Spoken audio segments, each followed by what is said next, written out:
మిమ్మల్ని దర్శించుకున్నాను. అప్పుడు మీరు నన్ను అడిగారు, ఇది ధ్యానంలోకి ఎలా వచ్చారు, ఇది మంచిది కాదు అని మీరు అన్నారు. నేను అన్నీ తెలుసుకుని వచ్చాను అన్నాను. దాని తర్వాత కంటిన్యూగా ధ్యానం చేస్తూనే ఉన్నాను సార్. మీరు చేసే ధ్యాన ప్రచారం ముందు మేము 24 అవర్స్ లాగా మీలాగా చేయలేకపోతున్నాము. మరి మీరు పెద్ద గురువు గారు, మేము చాలా చిన్నపిల్లలలాగా పనిచేస్తాము. మరి దీనికి మాకు ఏంటి సార్ డిఫరెన్స్? దేనికి? ఇప్పుడు మీరు ఇట్లా 24 అవర్స్ జర్నీ చేసి క్లాసులు చెప్పేస్తారు. మేము ఒక రోజు పని చేస్తే రెండో రోజు కొంచెం రెస్ట్ అనిపిస్తుంది. నాకు రెస్ట్ కావాలనిపిస్తుందో. కానీ మేము మీ ధ్యాన ప్రచారంలో చూస్తే ఎక్కడ రెస్ట్ కనపట్టలేదు కదా సార్. ఎప్పుడు కంటిన్యూగా వెళ్తూనే ఉంటారు, అట్లా చెప్తూ ఉంటారు, పుస్తకాలు కలెక్షన్ చేస్తూనే ఉంటారు.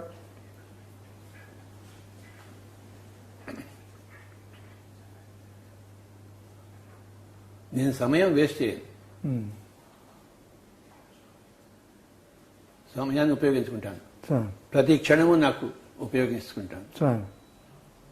అందరూ అలా ఉపయోగించుకోవాలి. అట్లాగే దేనికోసం ప్రయత్నం చేస్తే అది వస్తుంది మనకి. దేనికోసం ప్రయత్నం చేయకపోతే అది మనకి రాదు. మనం ఏమనుకుంటాము, ఒక్క క్షణం అయ్యేది కదా, కాసేపు రెస్ట్ తీసుకుందాం అనిపిస్తుంది. నాకేమనిపిస్తుంది, ఒక్క క్షణం కూడా రెస్ట్ తీసుకోకూడదు, పని చేయాలనిపిస్తుంది.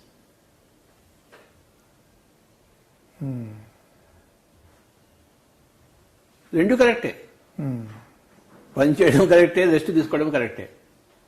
కనుక అందులో పెద్ద తేడా నాకేం కనపడలేదు. మీరు రెస్ట్ తీసుకోకుండా ఇప్పుడు పని చేస్తూనే ఉంటారు కదా సార్.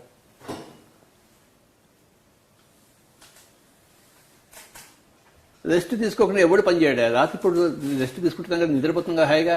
ఇప్పుడు లాక్డౌన్లో నిద్రపోతున్నారు సార్, అప్పుడు ఇంతకుముందు ఎక్కడ నిద్రపోతున్నారు? నేను రోజు నిద్రపోతున్నాను. ఆయన అందరూ రోజు నిద్రపోతారు. ఫుల్ రెస్ట్ దొరుకుతుంది రాత్రిపూట అందరికీ. రాత్రిపూట రెస్ట్ చాలులే, పొద్దున్న పని చేసుకోవడానికి. రాత్రిపూట నిద్రపోతే పొద్దున్న హాయిగా పని చేసుకుంటాం.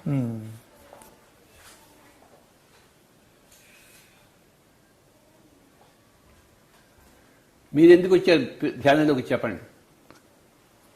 ధ్యానం నాకు లలిత ప్రసాద్ గారు దీనికి ధ్యానం గురించి పరిచయం చేశారు సార్. ధ్యానం బాగుంటుంది రావయ్య అంటే, నేను బాగానే ఉన్నాను కదా అని చెప్పేసి ఇది అవసరమా అన్నట్టుగా లేదు, నువ్వు ధ్యానం చేసి చూడు, ఒక వారం రోజులు చెయ్యి, దాని తర్వాత నీకే తెలుస్తుంది అన్నారు. సరే ఏది బాగానే ఉందని చెప్పేసి ఫస్ట్ డే నేను ఒకటే రోజు క్లాస్కి వెళ్ళాను, ఫుల్ డే క్లాస్ సార్. ఆ రోజే నేను ధ్యానంలో ఎక్కడికో వెళ్ళిపోవటం, తెలుసుకోవటం. దాని తర్వాత నేను ఇమ్మీడియట్గా దీని గురించి డీప్గా తెలుసుకొని, అప్పుడు దాకా నేను డైలీ పూజ చేసేవాడిని. ఆ రోజు నుంచి నేను పూజ మానేశాను. దేవుడు పూజ ఎందుకు మానేశావా? నాకు చేయాలనిపించలేదు సార్. అంతకుముందు ఎందుకు చేసావు పూజ? పెద్దవాళ్ళు చెప్పారు, చేశాను. మా ఫాదర్ చెప్పాడు, దేవుడు ఉన్నాడు, స్నానం చేసి కడిగిలిసి దండం పెట్టుకో, అంతవరకే మనకు చెప్పింది వాళ్ళు. అది ఎందుకు చేయాలి ఏమిటని తెలియలేదు. మా మ్యారేజ్ అయిన తర్వాత మా మేడం నేర్పించడం అవన్నీ రావడంతో పూజా విధానం బాగా పెరిగిపోయింది. ఆ పూజా విధానం చేయగా మీద ధ్యాన మార్గంలోకి వచ్చారని అనుకుంటాను సార్. ఇప్పుడు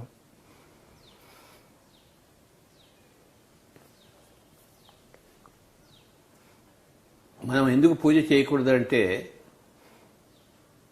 మనమే దేవుళ్ళం. మన పూజ ఎప్పుడు చేస్తున్నాము? ఇంకెవరో దేవుడు, మనం మానవులము అని అనుకున్నప్పుడు పూజ చేస్తాం. పూజ చేస్తున్న కొద్దీ మనం మానవులమే, పక్క వాళ్లే దేవుళ్ళు అనే ఆ భావం బలం అవుతూ ఉంటుంది. అందుకే స్వామి దయానంద సరస్వతి ఏం చెప్పారంటే, పూజ మెట్టు కాదు అగడతా అన్నాడు.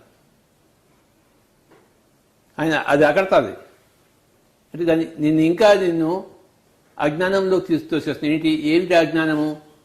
వాళ్ళెవరో దేవుడు, రాముడు కృష్ణుడు దేవుడు, నువ్వేమో మామూలు మనిషి అని చెప్పేసి. అందరూ ఒకటే. కానీ ఆ పూజాభావం వల్ల ఏమవుతుందంటే, మనల్ని మనం తక్కువ చేసుకుంటాం. కనుక అది వద్దు అన్నాడు స్వామి దయానంద సరస్వతి. నువ్వు ఎప్పుడు ఎక్కువ చేసుకోవాలి, నువ్వు తక్కువ చేసుకోకూడదు. నువ్వు పూజ చేస్తున్నావు అంటే నువ్వు తక్కువ చేసుకుంటున్నావు. నువ్వు ఎందుకు పనికిరాని వాడివి, నువ్వు చెత్త వెదవు, వాడేమో దేవుళ్ళు వాళ్ళు నీకు అనుగ్రహించాలి, అప్పుడే నీకు జరుగుతుందని చెప్పేసి. ఇది మనల్ని మనం తక్కువ చేసే విధానం. నీకే కాదు, నాకు కూడా చిన్నప్పటి నుంచి అందరూ పూజలే చెప్పారు. ఈ హిందూ దేశంలో అంత పూజలే ఉన్నాయి. కనుకనే ఆర్య సమాజ స్థాపకుడైన వేద పండితుడైన స్వామి దయానంద సరస్వతి ఒక 150 సంవత్సరాల కిందట ఆర్య సమాజం స్థాపించాడు. ఏమిటి, ఎందుకోసం స్థాపించాడు? పూజలు వద్దు, పూజ అనేది నిన్ను నిర్వీర్యం చేస్తోంది, నిన్ను సవీర్యుని చేయటం లేదు. కనుక నువ్వు ఎవరినైతే పూజలు చేస్తున్నావో ఆ దేవుడే నువ్వు. ఇది మనకి చిన్నప్పటి ఎవరు చెప్పలేదు. నీకు నీ పెద్దలు చెప్పలేదు, నాకు నా పెద్దలు చెప్పలేదు. కానీ ఇప్పుడు మనం మన పిల్లలకి చెప్తున్నాము. ఏం చెప్తున్నాం మనం? పూజ చాలా నిన్ను నువ్వు తక్కువ చేసుకునే స్టేట్, ధ్యానం నిన్ను ఎక్కువ చేసుకునే స్టేట్. పూజ నేను ఎంత తక్కువగా చేస్తుందో ధ్యానం మనల్ని అంత ఎక్కువగా చేస్తుంది. మనం పోయి ఏం చేస్తాము? తిరుపతికి వెళ్ళి వెంకటరమణ సంకట హరణ నన్ను కాపాడు పాహిమాం అని చేస్తుంటే ఆయనేమో దేవుడు, మనమేమో పనికిరాని వాళ్ళం. ఆయనేమో పెద్ద దేవుడు వెంకటేశ్వర స్వామి, మనమేమో ఎందుకు చెత్త కాదు మనుషులు. కనుక మన పొలో మంది పెట్టేసి అందరు అడుక్కుంటూ ఉంటాం, ఆయన పూజలు చేస్తుంటాం, పొర్లు దండాలు పెడుతుంటాం. ఆయన మనలాంటి మనిషే. ఒక 15 సంవత్సరాల కిందట ఆయన ధ్యానం చేశాడు. ఇప్పటికీ ఆయన ఉన్నాడు అక్కడే, ధ్యానం చేస్తూనే ఉన్నాడు ఆయన. మరి ఆయన చేసినట్టు మనం ఎందుకు చేయలేం? ఒక మనిషి చేసింది ఇంకో మనిషి చేయగలదు కదా. ఒక మనిషి ఎవరెస్ట్ ఎక్కాడయ్యా, ఇంకో మనిషి ఎక్కలేడా? బ్రహ్మాండంగా ఎక్కొచ్చు సార్, ప్రయత్నం చేసి ఎక్కొచ్చు. ఆ మనిషి ఎలా ఎక్కాడో ఈ మనిషి కూడా అలా ఎక్కాలి కదా. అంతేగాని ఆ ఎక్కిన మనిషిని పూజలు చేసుకుంటే నువ్వు ఎవరెస్ట్ ఎక్కావు నాయనా, నువ్వు చాలా గొప్పవాడి, నేను ఎందుకు నా వల్ల కాదంటే ఏమైనా అర్థం ఉందా? అలాగే వెంకటేశ్వర స్వామి ఆయన 100 సంవత్సరాలు దానం చేస్తున్నాడు. నువ్వు గొప్పవాడివి, నువ్వు దేవుడివి, నేను అల్పుడు. నువ్వు ఆ విధంగా నువ్వు కూర్చోవాలి. నువ్వు ఆ వెంకటేశ్వర స్వామి కూర్చున్నట్టు నువ్వు కూడా కూర్చోవాలి. అప్పుడు నిన్ను నువ్వు ఎక్కువ చేసుకుంటావు. ఆయన పూజలు చేస్తుంటే నిన్ను నువ్వు తక్కువ చేసుకుంటున్నావు. నువ్వు ఎన్ని పూజలు చేస్తుంటావో అంత నిన్ను తక్కువ చేసుకుంటున్నావు. అందుకే మన పిరమిడ్ స్పిరిచువల్ మూమెంట్ పూజలకు విరుద్ధము. చాలా బాగుంటుంది. చిన్నప్పటి నుంచి మా ఊర్లో ఒక రాముడి వారి గుడి ఉంది. ఎంతో బాగుంటుంది, ప్రశాంతంగా ఉంటుంది. రాముడి వారి గుడికి అని చెప్పేసి గన్నేరు పూలన్నీ కోసి దండ వేసి ఇచ్చేవారన్నమాట. అది తీసుకెళ్ళి మనం అక్కడ ఇవ్వాలి. ఆ దండ తీసుకెళ్ళి ఆ విగ్రహం మీద వేస్తారన్నమాట. రోజు ఇదే తంతు. ఆ చెట్ల మీద పువ్వులు కోయడము, ఆ చెట్లన్నీ అందవిహీనంగా అయిపోతాయి. చెట్ల మీద పూలు ఉండాలా, పూలు కోసేయాలి చెట్ల మీద ఉండాలి సార్, పూలు చెట్టుకే ఉండాలి. కానీ మనం ఏం చేస్తున్నాం? కోసేస్తున్నాం. అది వెంటనే వాడిపోతుంది. ఏమైనా అందం ఉందా? అందం లేదు సార్. ఆ చెట్టు దేవుడే, ఆ పువ్వు దేవుడే. ఆ చెట్టుని నరికి ఆ పువ్వుని కోసి తీసుకొస్తున్నాం, దండ వేసి దానికి సూదులు గుచ్చి రామచంద్ర. ఇదంతా మనకి ఎవరు చెప్పలేదు సార్, పెద్దలు చెప్పారు, అట్లా నడుచుకుంటూ వెళ్ళిపోతున్నాం. దానికి అంతే మార్గం. వాళ్ళు పెద్దలు అనుకుంటున్నాం, వాళ్ళు మూర్ఖులు. వాళ్ళు వయసులో పెద్దలు, జ్ఞానంలో మూర్ఖులు. అదే సార్. కానీ స్వామి దయానంద సరస్వతి ఏం చెప్పాడు? పూజ మెట్టు కాదు, అగడత.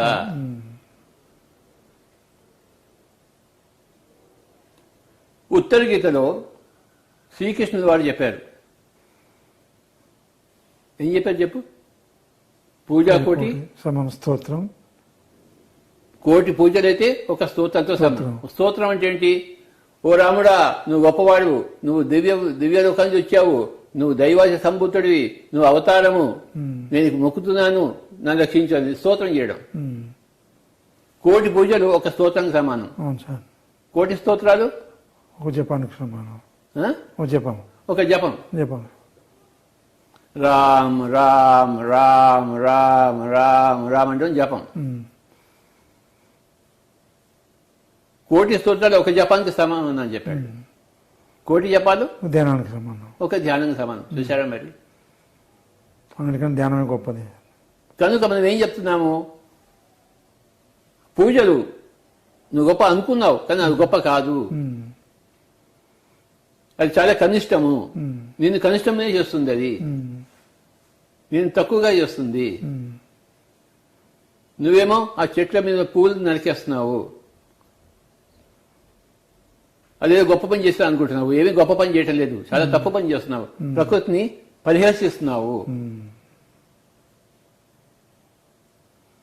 నువ్వు చెట్లను పెంచాలి, చెట్ల మీద పూలు ఉండాలి, నువ్వు పండు తీసుకో తినడానికి. దానికి ఆ పూలు తీసుకెళ్ళి నేను దేవుడి పూజ చేస్తానంటే ఆ దేవుడు నవ్వుతున్నాడు. నాది నాకేమి ఇస్తావయ్యా, నీదేదైనా ఉంటే నాకు ఇయ్యని చెప్పేసి. నీదేమి ఇయ్యాలి? నీ అజ్ఞానం అక్కడ ఇయ్యాలి, నీ తమో గుణం పడేసేయాలి, అక్కడ నీ రజోగుణం పడేసేయాలి. నీ తమో గుణాన్ని నువ్వు అర్పణం చేయాలి, నీ రజోగుణాన్ని అర్పణించాలి. తమో గుణం ఏంటంటే ఆలస్యం, సోమరితనం. రజోగుణం అంటే ఏంటి? నాకే అన్ని తెలుసు అనుకోవడం. ఈ రెండు గుణాలను నువ్వు అర్పించేసేయాలి. ఎవరికి అర్పిస్తున్నావు? నీకు నువ్వే అర్పించుకుంటున్నావు. వాడెవడో లేడు, ఇంకోడు. మనలో ఉన్న దేవుడికి అర్పిస్తున్నాం సార్. మనకి మనం ఏమైనా అర్పించుకుంటామా? సమయం విషయం తెలుసుకోవాలి అంతే. మనం తమో గుణం లేకుండా ఉండాలి. తమో గుణం అంటే పడుకోవడం. నాకు తమో గుణం లేదు, నేను ఎప్పుడు కూడాను పనిచేస్తూనే ఉంటాను.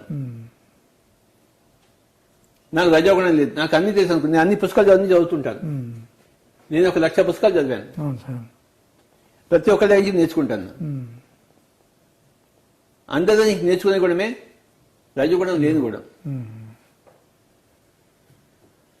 నాకే తెలుసు అనుకుంటే నీకు రజోగుణం ఉంది. నేనే గొప్పవాడు అనుకుంటే నీకు రజోగుణం ఉంది.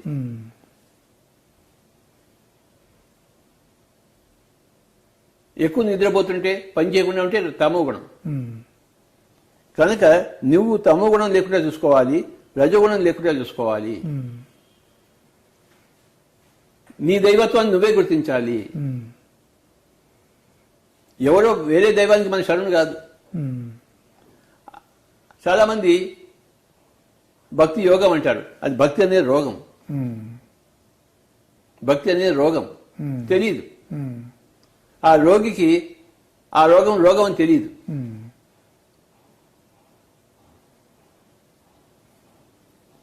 భక్తి రోగము, భక్తి యోగం కాదు. అలాగే స్వామి దయానంద సరస్వతి ఏం చెప్పాడు? పూజ మెట్టు కాదు అకర్త.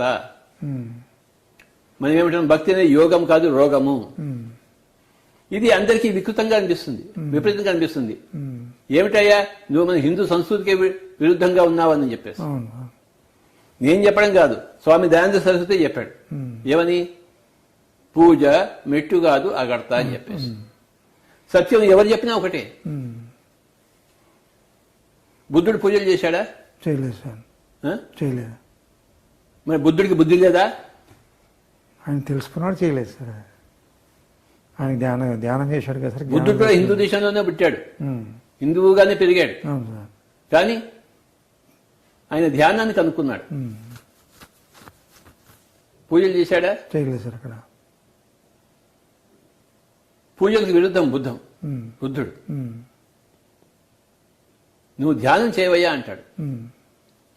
అదే భగవద్గీతలో చెప్పాడు కృష్ణుడు కూడా, ఉత్తర గీతలో.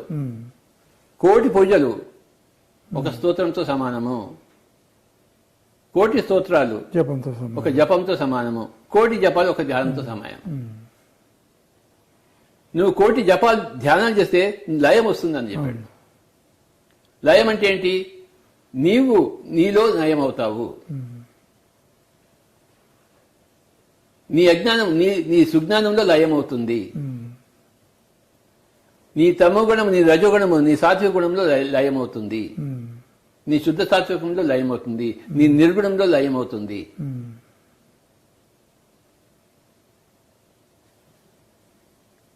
ఎంతో ధ్యానం చేస్తే గాని నువ్వు ఆ లయం పొందవు. శివుడు లయకారుడు అంటారు, అవును సార్. అంటారా? అంటే ఏమిటి? ఆయన లయం అయిపోయాడు.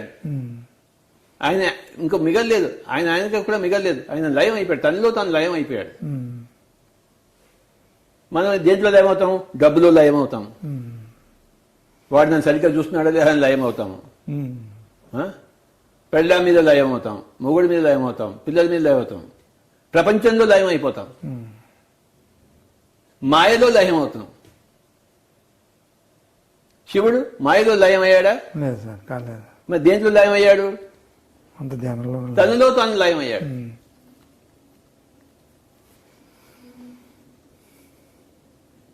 శివుడు దేంట్లో లయం అయ్యాడు?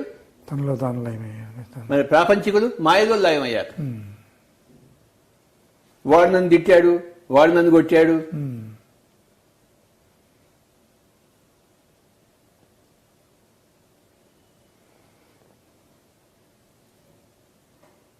ఇవాళ పొద్దున్నే ఒకరిని తిట్టిన ఒకరిని కొట్టి వచ్చాను నేను.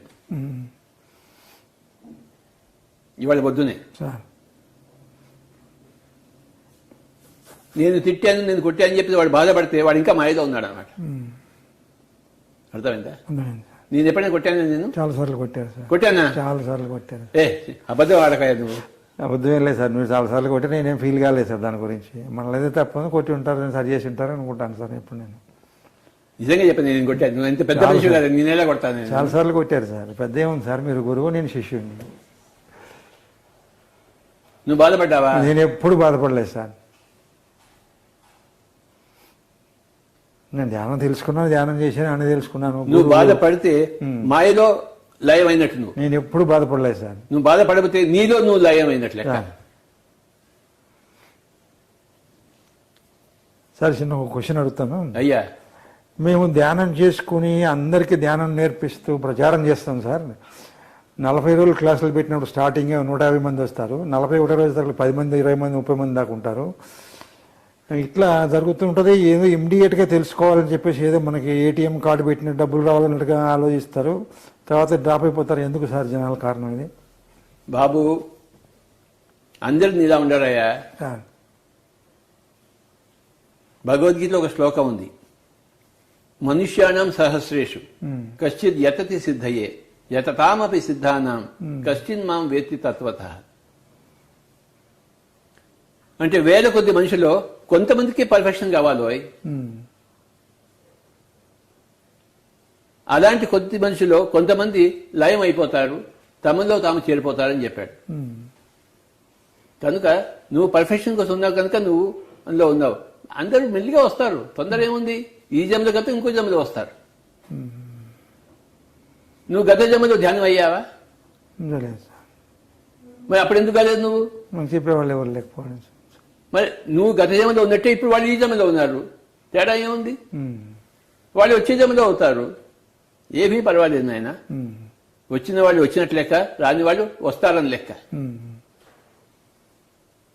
ఈ జన్మలో రాని వాళ్ళు వచ్చే జన్మలో వస్తారు. ఆ జన్మలో రాకపోతే ఇంకో జన్మలో వస్తారు. పైలోకంలో సమయమే లేదు.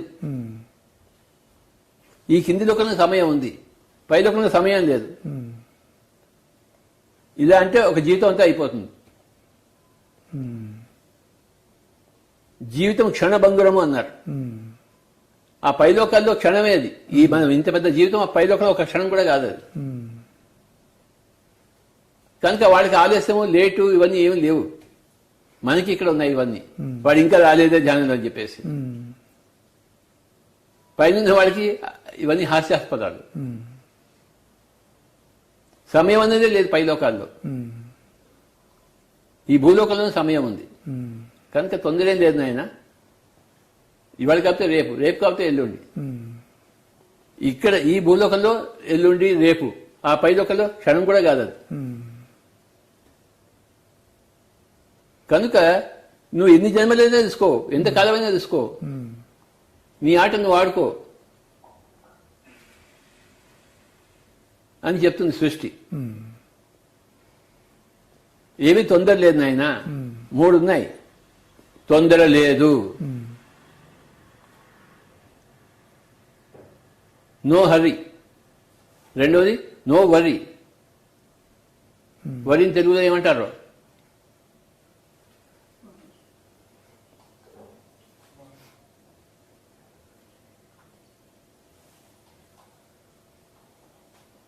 సరే, తెలుగులో అది వరి అనుకుందాం. No hurry, no worry, no wastage of time. Time wastage చేయాలి, టైం వేస్ట్ చేయకూడదు, సమయం వృధా చేయకూడదు. నువ్వు తమో గుణంలో ఉంటే సమయం వృధా అవుతుంది, రజో గుణంలో ఉంటే నీ సమయం వృధా అవుతుంది. నువ్వు తమో గుణం లేకపోతే రజోగుణం అయితే నీ సమయం వృధా కాదు. నేను నా సమయాన్ని వృధా చేసుకోను. నా దగ్గర తమో గుణం లేదు. పొద్దున్నే లేచి బయలుదేరి తిరుగుతాను, రాత్రి వరకు కష్టపడతాను, అందరి దగ్గర నేర్చుకుంటాను. నేను నేర్చుకునే తత్వం నాది. రజోగుణం లేదు నాకు. నేను మాయలో లీనం కాలేదు, నాలో నేను లీనం అయ్యాను. ఎవడు తిట్టినా కొట్టినా నాకేం పర్వాలేదు.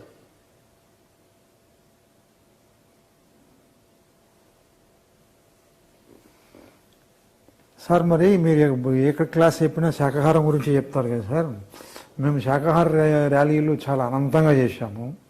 ఇప్పుడు ఒక 120 పైన చేసి ఉంటాను నేను తిరిగి. నువ్వు బ్రహ్మాండంగా చేశావు నాయన. మాస్టర్స్ అందరూ చాలా మంది చేస్తుంటారు సార్. పాంప్లెట్లు పంచుతాము, చదువుతారు, పడేస్తారు, కొంతమంది తెలుసుకుంటారు, మరి కొంతమంది. దీనివల్ల మరి మార్పు వస్తుందని నేను అనుకుంటున్నాను సార్. మార్పు రాకుండా ఎప్పుడూ ఉండదు. ప్రపంచం ఎప్పుడు మారుతూనే ఉంటుంది. మారకుండా ఉంటుందా ప్రపంచం? మారుతుంటుంది సార్, మారుతుంటుంది. ఏదైనా మార్పు లేకుండా ఉంటుందా? ఏముండదు, కంపల్సరిగా మార్పు ఉంటుంది. ప్రతిదీ మారుతూనే ఉంటుంది. మార్పు లేకుండా ఏదీ ఉండదు. నువ్వు చెప్పిన ప్రతి మాట అందరి హృదయాలకి తాకుతుంది. విత్తనం వేస్తాం పొలంలో, వర్షం వచ్చినప్పుడు మొలకెత్తుంది, వర్షం లేకపోతే ఎండిపోతుంది. కానీ వర్షం ఉంటే మొలకెత్తుంది. నువ్వు విత్తనం వేయలేదనుకో, వర్షం వచ్చినా ఏదైనా మొలకెత్తుతుందా? నువ్వు విత్తనం వేయడమే నీ పని. వర్షం అనేది సృష్టి పని. నువ్వేం వర్షాన్ని సృష్టిస్తావేంటి? కానీ నువ్వు విత్తనం వేయచ్చు కదా. కంపల్సరీగా వేయాలి. నువ్వు విత్తనం వేయలేదనుకో, వర్షం వచ్చినా అక్కడ ఏముంది మొలకెత్తడానికి? ఉపయోగం లేదు. మన పని ఏంటంటే మనం విత్తనాలు వేస్తూనే ఉండడము, అందరికి చెప్తూనే ఉండడం, మా పాంఫ్లెట్ పంచుతూనే ఉండడము, మనం చెప్పవలసింది చెప్తూనే ఉండడము. నువ్వు శాకాహారి కానీ అయినా ధ్యానం చేయని అయినా, ఇవి రెండు విషయాలు.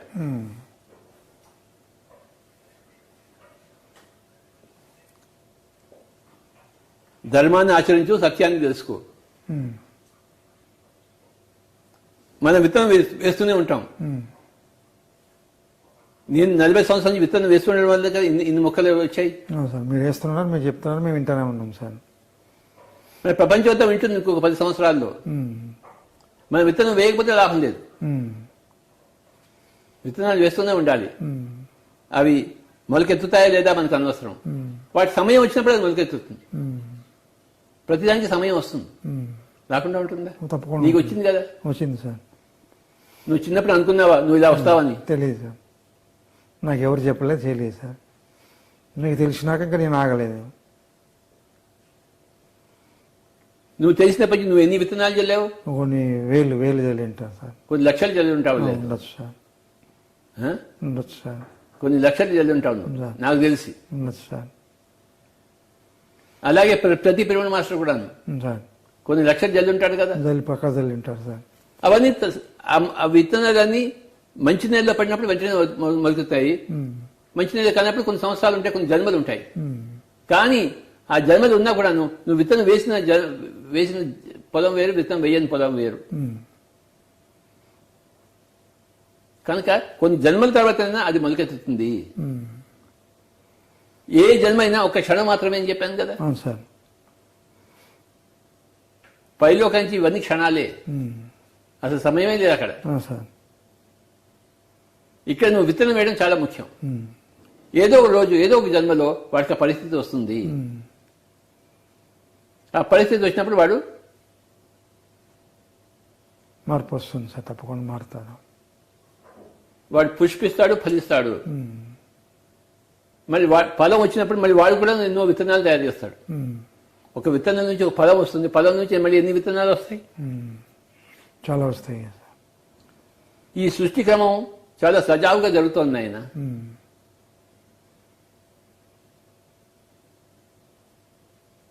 ఉర్దూలో ఒక స్టేట్మెంట్ ఉంది, ఖుదాకి దునియా మే నా దేర్ హై నా అంధేర్ హై. అంటే దేవుని రాజ్యంలో ఆలస్యం అనేది ఎక్కడా లేదు, అంధకారం అంతకన్నా లేదు. నువ్వు ఇది ఆలస్యం అనుకున్నావా, అంధకారం ఉందా అనుకుంటే అది భూలోకం నుంచి దృష్టి, అది పైలోకం దృష్టి అయితే అక్కడ దేరు ఆలస్యం లేదు, అంధకారం లేదు, అన్ని సజావుగా జరుగుతున్నాయి. ఎవరికి ఎలా జరగాలో అలా జరుగుతోంది. ఎవడు ఏ స్థితిలో ఉంటాడో ఆ స్థితిని పొందుతున్నాడు, ఆ కార్యక్రమాలు చేస్తున్నాడు. అందరూ దేవుళ్లే కదా, నువ్వు ఒకటి దేవుడివి, అందరూ ఉన్నారు. మరి అందరూ దేవుడు లేనప్పుడు వాడి ఇష్టం ప్రకారం వాడు జీవించాలి కదా. అంతే సార్. నీ ఇష్టం ప్రకారం ఇంకోటి జీవించాలా? లేదు సార్, ఎవరి ఇష్టం వాడిదే కదా సార్. మరి అలాంటప్పుడు నువ్వు ఇంకా ఎందుకు బాధపడుతున్నావు? మరి వాడు ఇంకా రాలేదే అని చెప్పేసి ధ్యానంలోకి వాడి ఇష్ట ప్రకారం వాడు చేస్తున్నాడు, నువ్వు సంతోషించాలి. వాడి ఇష్ట ప్రకారం నువ్వు చేస్తున్నందుకు వాడు నువ్వు సంతోషించాలి, నువ్వు ఏడవాలా, నువ్వు సంతోషించాలి. మరి అంతే, వాడు తాగుతున్నాడు, వాడు తింటున్నాడు, మాంసం తింటున్నాడు, తిని ఎన్ని రోజులు తింటాడు, ఏదో ఒక రోజు మార్పు వస్తుంది. మార్పు అనేది సహజం కదా. మార్పు అనేది సహజమైనప్పుడు వాడు ఎన్ని రోజులు తింటాడు, ఎన్ని రోజులు ఇంకా పాపాలు చేస్తాడు? ఆ పాపాలు కర్మలు ఉంటాయి లేవా? అంతే, కంపల్సరీ. అనుభవించి వాడికి నేను వద్దురా బాబు పాపం అంటాడు. అంటాడు, పక్కా అంటాడు. తాగి లివర్ లివర్ అంతా పాడైపోయి ఇంకా వద్దురా బాబు అంటాడు. ఏదో ఒక రోజు మార్పు వస్తుంది. సిగరెట్ తాగి ఊపిరితిత్తులన్నీ పోయి బాధలు పడి ఏమంటాడు వాడు? వద్దురా బాబు అంటాడు. అంటాడా? అంటాడు. ఏమంటాడు చెప్పు? వద్దు బాబు అంటాడు. వద్దురా బాబు అంటాడు. ఆ పరిస్థితి వస్తుందా లేదా? వస్తుంది సార్, తప్పకుండా వస్తుంది. రాకుండా ఎవరికైనా ఉంటుందా? ఎవరికీ ఉండదు సార్. వద్దురా బాబు అంటాడు. అప్పుడు పైలోక వాసులు ఏమంటారు? తథాస్తు అంటారు. వద్దులే, ఇంక చాలే అంటారు. నేను ఇంకా తాగలినప్పుడు తథాస్తు అంటారు, తాగునాయన అని చెప్పేసి. ఎందుకంటే నీ ఇష్ట ప్రకారం నువ్వు చేయాలి కదా. అవును సార్.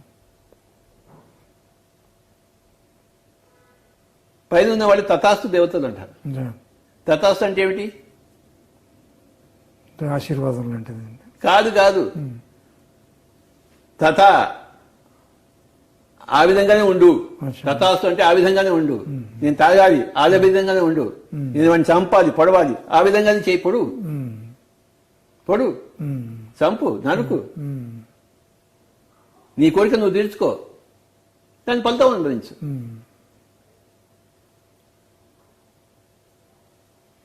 దాన్ని ఏమంటారు? తథాస్తు దేవతలు అంటారు. పైలోక వాసులు ఎప్పుడు తథాస్తు దేవతలు. అంతేగాని నువ్వు స్పిన్ వేస్తానంటావు అనుకో, లేదు నువ్వు పేస్ బౌలింగ్ వెయ్యి అని అనరు వాళ్ళు. నువ్వు పేస్ బౌలింగ్ చేస్తున్నావు అనుకో, నువ్వు స్పిన్ వెయ్యి అని అనరు. ఎంపైర్ అని చెప్తాడు అక్కడ. చెప్పడు సార్. నేను అరౌండ్ వికెట్ వేస్తా అంటాడు, అలా ఇటు నుంచి వెయ్యి అంటాడు. నేను ఇటు నుంచి వేస్తా అంటాడు, నీ ఇటు నుంచి నీ ఇష్టం వచ్చినట్టు వెయ్యి. నువ్వు ఏ బాల్ వేస్తావు వెయ్యి, కానీ క్రీజ్ దాటకూడదు, నో బాల్ కాకూడదు. నో బాల్ వేస్తే మళ్ళీ మళ్ళీ వెళ్ళి వెయ్యాలి, వాడికి ఒక రన్ ఇస్తాము. ఎంపైర్ తథాస్తు దేవతడు. నువ్వు ఏం చేయాలో చేయి.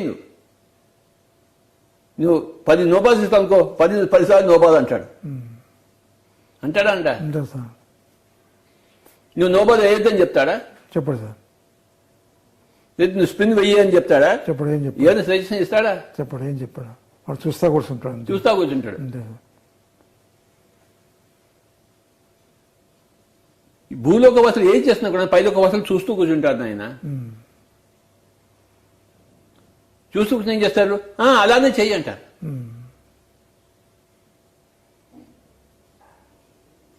నువ్వు మొగుడిని వదిలిపెట్టేసారా? మళ్ళీ వదిలిపెట్టేసే అంటారు. పెళ్ళాన్ని వదిలిపెట్టేసేవా? వదిలిపెట్టేసే అంటారు. నువ్వు ఆత్మహత్య చేసుకుంటావు అనుకున్నాను, అందరు పురుగు మందులాగి చేసుకోను ఆయన అంటారు. వాళ్ళు ఎవరు? నువ్వు చేపారా? ఆపాలి కదా. మరి వీడు పిచ్చి పని చేస్తుంటే వాళ్ళు చేపాలి కదా. వాడు నోబాల్ చేస్తుంటే ఎంపైర్ చేపాలి కదా.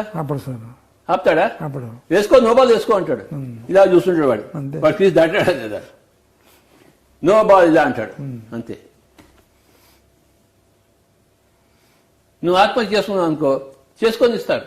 చేసుకొని చెప్తాడు నువ్వు ఇంకో జన్మ ఎత్తాలి దీనికోసం. ఒక జన్మ నువ్వు ఫెయిల్ అయిపోయావు, నువ్వు వేసిన నో బాలే అది, నీ కౌంట్ కాలేదు, నువ్వు ఇంకో బాల్ వేయాల్సిందే అంటాడు. ఈ జన్మ నీ కౌంట్ కాలేదు, నువ్వు ఆత్మహత్య చేసుకున్నావు కదా అంటే క్రీస్ దాటావు, దీనికంటే ఇంకో జన్మ ఎక్స్ట్రా జన్మ వస్తుంది నీకు. సార్ ఇప్పుడు చాలా మంది పిరమిడ్లు కట్టారు సార్, నేను చాలా ఊర్లలో చూశాను, సిటీలో చూశాను.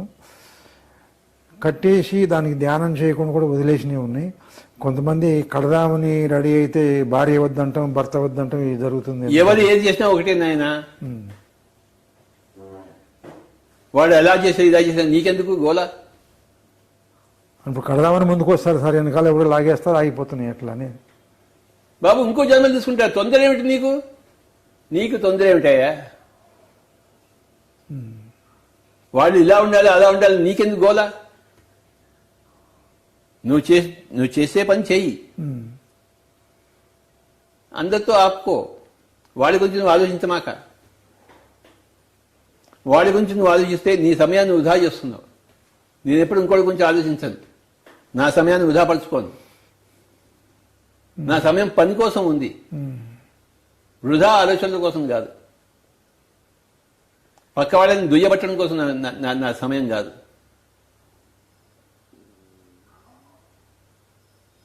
నువ్వు పక్క వాళ్ళ గురించి ఏడవడం మానేసి నువ్వు మానేస్తావా?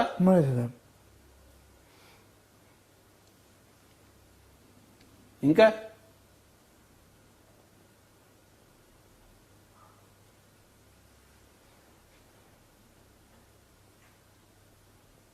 నువ్వెందుకు పిరమిడ్ కట్టావా? పిరమిడ్ కట్టాలంటే మేము ధ్యానం చేస్తున్నాం, బాగా నా దాకా ఎనర్జీ తీసుకోవాలి. మా మేడం పిరమిడ్ కడదామన్నది.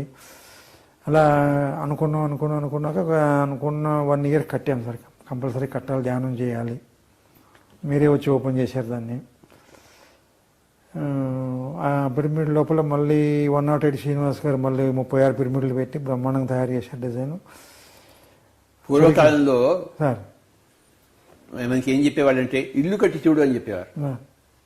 ఇల్లు కట్టి చూడు, పెళ్లి చేసి చూడు అనేవారు, అవునా? ఇప్పుడు మనం ఏం చెప్తామంటే పిరమిడ్ కట్టి చూడు, ధ్యానం చెప్పి చూడు అని చెప్పి. ప్రాపంచిక జీవితం ఏంటంటే ఇల్లు కట్టి చూడు, పెళ్లి చేసి చూడు. ఇల్లు కట్టడం ఏంటి? నువ్వు ఎంతో డబ్బు సంపాదించాలి, అవునా? ఇల్లు ఊరికే వస్తుంది ఏంటి? ఎంతో డబ్బు సంపాదించాలి, తర్వాత పెళ్లి కట్టాలి, తర్వాత పెళ్లి చేస్తుంటే నువ్వు పిల్లల్ని కనాలి, వాళ్ళని పెంచాలి, మళ్ళీ వాళ్ళకి పెళ్లి చేయాలి. ఎంతో తతంగా ఉంది అక్కడ, అవునా? నీకు ఎంతమంది పిల్లలే? నాకు 2 పిల్లలు సార్. పెళ్లి చేసావా వాళ్ళకి? పెళ్ళి అయిపోయింది. 2 పెళ్లిళ్ళు చేసావా? ఇల్లు కట్టావా? కట్టాను సార్. నువ్వు ప్రాపంచికంగా చేసావా? నువ్వు ఇల్లు కట్టావు, పెళ్లి చేసావు. నువ్వు ఆధ్యాత్మికంగా కూడా పిరమిడ్ కూడా కట్టావు, దాన్ని కూడా చెప్పి చూసావు. నువ్వు 2 పూర్తి కంప్లీట్ మ్యాన్ అయ్యా. నువ్వు ఇవాళ కంప్లీట్ మ్యాన్. ఇల్లు కట్టి చూడు, పెళ్లి చేసి చూడు అన్నారు, అది చేసావు నువ్వు. పిరమిడ్ కట్టి చూడు, ధ్యానం చెప్పి చూడాలని మనం అంటున్నాము, అది కూడా 2 చేసావా నువ్వు 2 కూడా పూర్తిగా చేసావు. ఇటు ప్రాపంచికాన్ని సక్సెస్ఫుల్, ఇటు ఆధ్యాత్మికాన్ని సక్సెస్ఫుల్. ఇవాళ కంప్లీట్ మ్యాన్.